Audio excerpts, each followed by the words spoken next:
आज हम हैं झीलों की नगरी उदयपुर में, जो कि राजस्थान में स्थित है। और उदयपुर के एक बहुत ही प्राचीन और बहुत ही अच्छे मंदिर में आज हम आए हैं। इसका नाम है सास बहू का मंदिर। इसे सास बहू मंदिर भी कहा जाता है। और इसे कुछ डॉक्यूमेंट्स में, जो यहाँ के डॉक्यूमेंट्स हैं, जो बुक्स हैं, उसमें सहस्त्र बाहु मंदिर भी कहा गया है। तो क्या है इस मंदिर का राज, चलिए अंदर चल के देखते हैं। बने रहे हमारे साथ में। मेरे पीछे आप देख रहे हैं ये रास्ता है मंदिर जाने का, तो चलिए चलते हैं। तो जैसा कि यहाँ पे आप देख सकते हैं, मंदिर में प्रवेश से जस्ट बाहर सास बहू मंदिर नागदा का बोर्ड लगा हुआ है और राष्ट्रीय जो पुरातत्व विभाग है उसके अंडर में ये मंदिर आता है। तो जैसा कि आप जानते हैं कि अगर आप उदयपुर घूमने आते हैं तो यहाँ आपको बहुत इजीली बाइक रेंट पे मिल जाती है। तो हमने एक बाइक रेंट पे ली है और हम उस बाइक को उठा करके चले आए हैं सास बहू मंदिर देखने के लिए। उदयपुर रेलवे स्टेशन से लगभग 23 किलोमीटर दूर और उदयपुर एयरपोर्ट से लगभग 33 किलोमीटर की दूरी पर ये मंदिर स्थित है।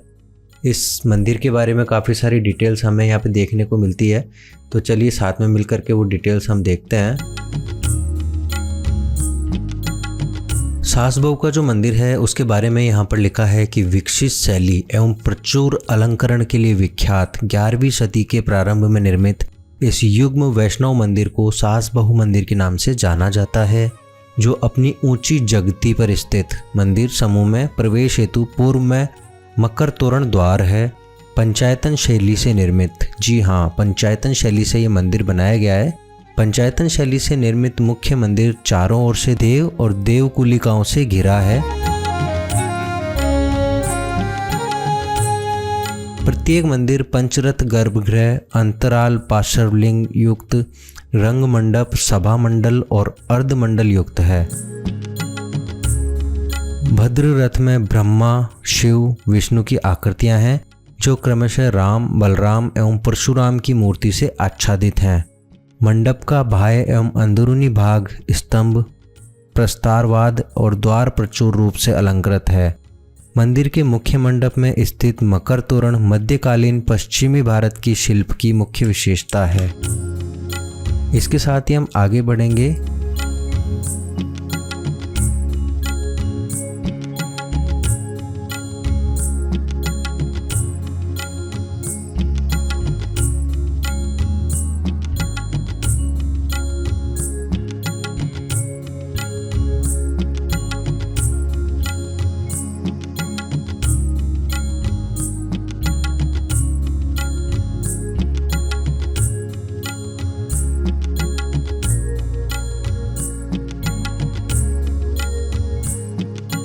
तो इतना सब कुछ मंदिर के बारे में हमने जान लिया है। इसके साथ ही हम आगे बढ़ते हुए मंदिर को और देखेंगे गहराई से। और बहुत विशिष्ट मंदिर है दोस्तों। मैं आपको बता देना चाहूँगा कि यहाँ अगर आप थोड़ा सा भी हिस्ट्री के बारे में इंटरेस्टेड हैं, अगर आप जानना चाहते हैं हिस्ट्री के बारे में या इंडियन हिस्ट्री के बारे में या जो भी मंदिर की प्राचीनता है उसके बारे में, तो ये मंदिर आपके लिए एक बहुत अच्छा ऑब्जेक्ट हो सकता है, या हम ये कह सकते हैं कि ये मंदिर आपके लिए एक बहुत अच्छा विषय हो सकता है। इस मंदिर में आप आएंगे तो आपको इंडिया का जो प्राचीन समय रहा है उसके बारे में, प्राचीन कलाएं जो रही है उसके बारे में काफ़ी कुछ जानने को और समझने को मिलेगा।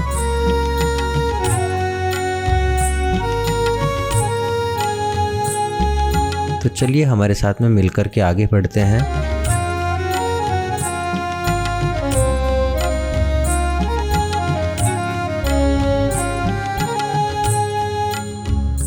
यूँ तो भारत को धार्मिक संस्कृति प्रधान देश माना जाता है, क्योंकि भारत में कई देवी देवताओं के मंदिर हैं जो अपने आप में अलग पहचान रखते हैं। लेकिन क्या आपने कभी इस मंदिर के बारे में सुना है? ये सास बहू का मंदिर है। जी हाँ, इस मंदिर का नाम है सास बहू मंदिर। यह मंदिर राजस्थान के उदयपुर में स्थित है। इस मंदिर के बारे में कई दिलचस्प बातें हैं जो शायद ही कुछ लोगों को पता होगी। आज हम इस मंदिर के बारे में बताने जा रहे हैं, साथ ही ये पूरा मंदिर आपको दिखाने जा रहे हैं। तो चलिए हमारे साथ में आगे बढ़ते हैं। भारत में ऐसे कई मंदिर हैं जिनका नाम सुनकर आप हैरान हो जाएंगे, जैसे कि बुलेट मंदिर, शिव मंदिर, हनुमान मंदिर। लेकिन सास बहू का मंदिर ये सुन के आपके मन में ख्याल आया होगा कि आखिर क्या है ऐसा इस मंदिर में जिसकी वजह से इसका नाम जो है वो सास बहू मंदिर पड़ा है। बता देना चाहूँगा, ये मंदिर राजस्थान के उदयपुर में स्थित है। मंदिर को किसी समय पर सहस्त्र बाहु के नाम से जाना जाता था। लेकिन लोग इस मंदिर को सास बहू के नाम से जानते हैं क्योंकि राजस्थान के उदयपुर शहर में करीब 23 किलोमीटर दूर नागदा गांव में स्थित ये मंदिर है। हालांकि ये सास और बहू से जुड़ा भी किसी तरह का मंदिर नहीं है, लेकिन कछवाहा राजवंश के राजा महिपाल ने इसे 10वीं या 11वीं शताब्दी के समय बनाया था। आमतौर पर माना जाता है कि महिपाल की रानी भगवान विष्णु की भक्त थी। राजा ने अपनी प्यारी पत्नी के लिए एक मंदिर बनवाया जिसमें वे अपने इष्ट देवता विष्णु जी की पूजा कर सके। कुछ समय बाद रानी को पुत्र हुआ और आगे चल के जब पुत्र का विवाह हुआ तो उनकी जो पुत्र वधू थी वो भगवान शिव की उपासक थी।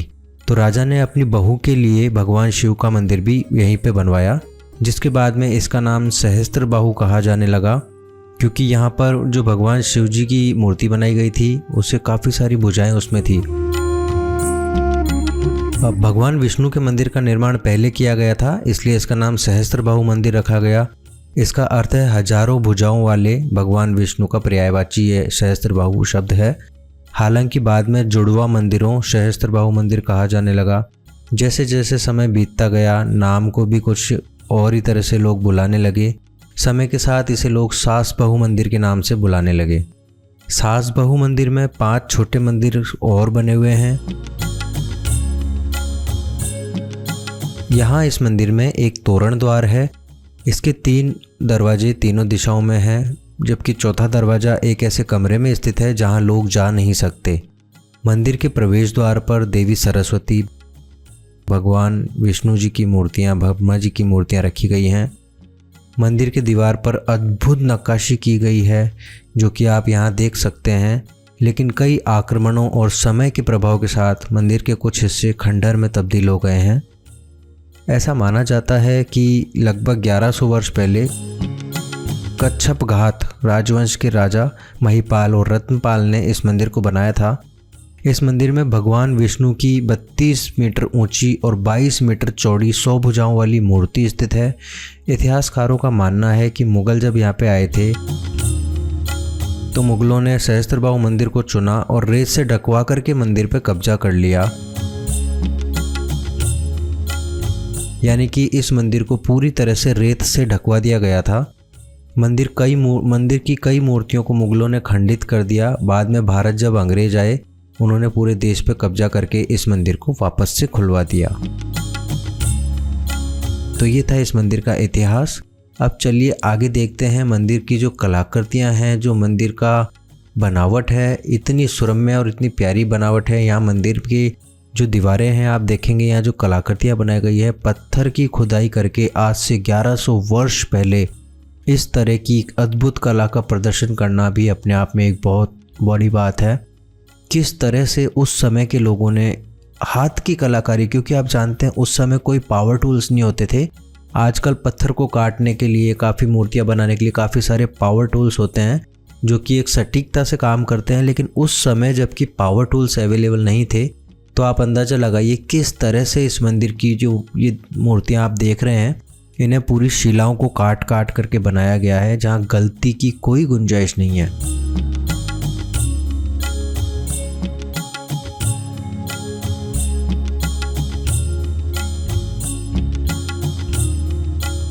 यहाँ आप देख रहे हैं 2 बड़े प्रधान मंदिर हमें यहाँ पे समझ में आ रहे हैं देखने से कि 2 बड़े मंदिर हैं और उसके आसपास में काफ़ी सारे छोटे मंदिर हैं।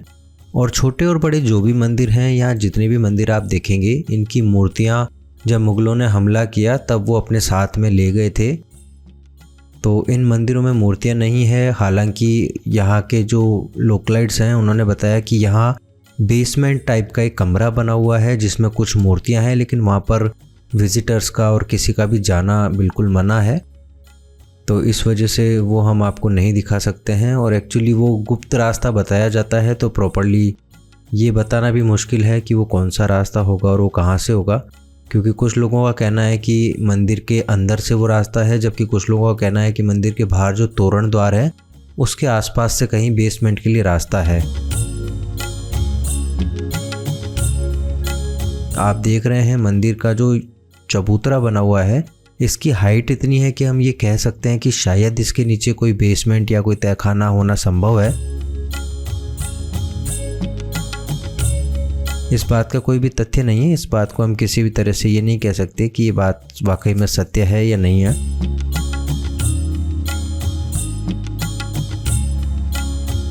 बड़ा आश्चर्य होता है ये देख करके कि आज से 1100 वर्ष पूर्व जो उस समय के कारीगर थे वो इतनी महानतम कारीगरी कर सकते थे। देखिए कितनी बारीक काम यहाँ पे पत्थर के ऊपर किया गया है और आज भी इतने समय बाद भी ये काम ज्यों का त्यों बना हुआ है।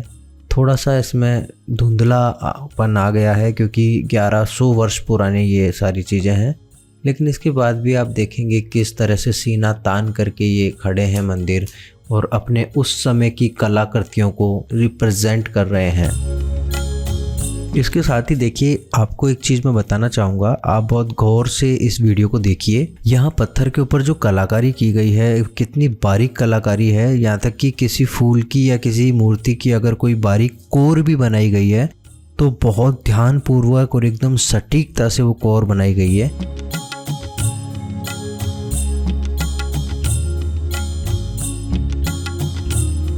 आप अंदाज़ा लगा सकते हैं कि आज के 1100 वर्ष पहले किस तरह से ये मंदिर बना होगा, कितना समय, कितनी मजदूरी और कितनी लागत इसमें लगी होगी और कितने उच्च स्तर के कलाकार वो होंगे जिन्होंने इस मंदिर को इस तरह का स्वरूप दिया है, इस तरह का बनाया है।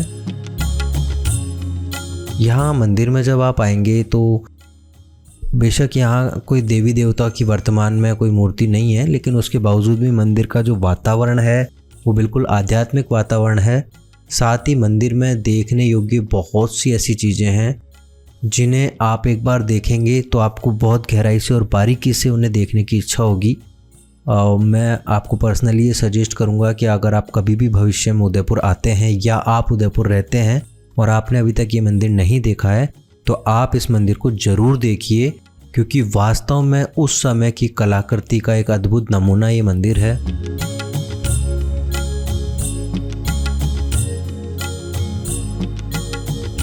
ये मंदिर जो है ये एकलिंग जी का जो मंदिर है वहाँ से 2 या 3 किलोमीटर की दूरी पर स्थित है। एक तालाब है, जो एकलिंग जी का जो मंदिर है उसके पास में एक तालाब है, उसी तालाब के दूसरी पाल पर ये मंदिर बना हुआ है। बहुत अच्छा और देखने योग्य मंदिर है। वास्तव में इस मंदिर को देख करके हम गौरवान्वित महसूस करते हैं भारत के इतिहास को लेकर के कि भारत का इतिहास कितना अच्छा रहा होगा और साथ ही भारत के इतिहास में कितने कलाकार और कितने उच्च स्तरीय लोग रहे होंगे जो कि उस समय भी हाथ से पत्थर को काट करके, हाथ से मतलब छेनी हथौड़े से उस पत्थर को काट करके और इतनी बारीक डिजाइनिंग कर सकते हैं।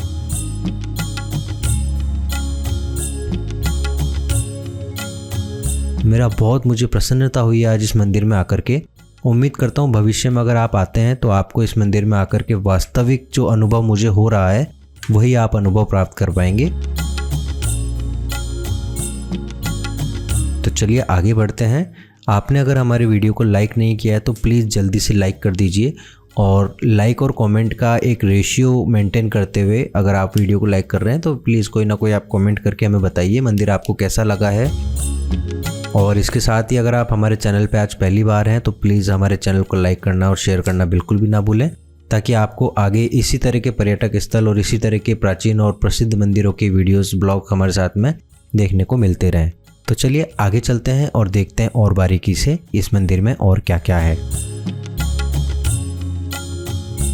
तो इस मंदिर के गुम्बद के बारे में बताना चाहूँगा। मुझे इस मंदिर का गुम्बद जो है वो बाकी के प्राचीन मंदिरों से थोड़ा सा अलग दिखा, क्योंकि आपने नोटिस किया होगा यहाँ जो गुम्बद बना हुआ है वो ईंटें जो होती हैं उन ईंटों के द्वारा ऊपरी हिस्सा गुम्बद का बनाया गया है, शिखर जिसे हम कहते हैं, और नीचे का जो पूरा हिस्सा है वो पत्थर की खुदाई करके, बड़ी चट्टानों की खुदाई करके उससे बनाया गया है। तो ये थी हमारी आज की लोकेशन। उम्मीद करता हूँ आपको आज की लोकेशन बहुत पसंद आई होगी, क्योंकि ये जो लोकेशन आप देखे हैं ये बहुत पुरानी लोकेशन है। प्राचीन समय में मुगलों के इस पे हमले हुए हैं और उससे भी पहले की बनी हुई है। सारी डिटेल्स हमने आपको वीडियो में बताई है। यहाँ एक मंदिर है जिसमें जो मूर्ति है उसकी फ़ोटो वगैरह वीडियो वगैरह लेना बिल्कुल भी अलाउ नहीं है, इसलिए वो हमने आपको नहीं दिखाया है। उसके अलावा पूरे मंदिर का पूरा स्ट्रक्चर हमने आपको दिखाया है। काफ़ी प्राचीन है और बहुत यहाँ का जो माहौल है वो इतना शांत माहौल है कि यहाँ बिल्कुल भी कोई साउंड आपके कानों में नॉइज़ की तरह नहीं आता है। तो उम्मीद करता हूँ आज का मंदिर आपको बहुत अच्छा लगा होगा। इसी के साथ ही लेना चाहूँगा अलविदा। फिर मुलाकात होगी एक बार अगले धाम के साथ में, अगली महिमा के साथ में। तब तक के लिए हरे कृष्णा। ऐसे ही और भक्तिमय कार्यक्रमों के लिए देखिए हरे कृष्णा टेलीविजन, और इसे प्राप्त करने के लिए आप अपने केबल अथवा DTH ऑपरेटर से संपर्क करें तथा और अधिक जानकारी के लिए आज ही डायल करें 7666 839 839।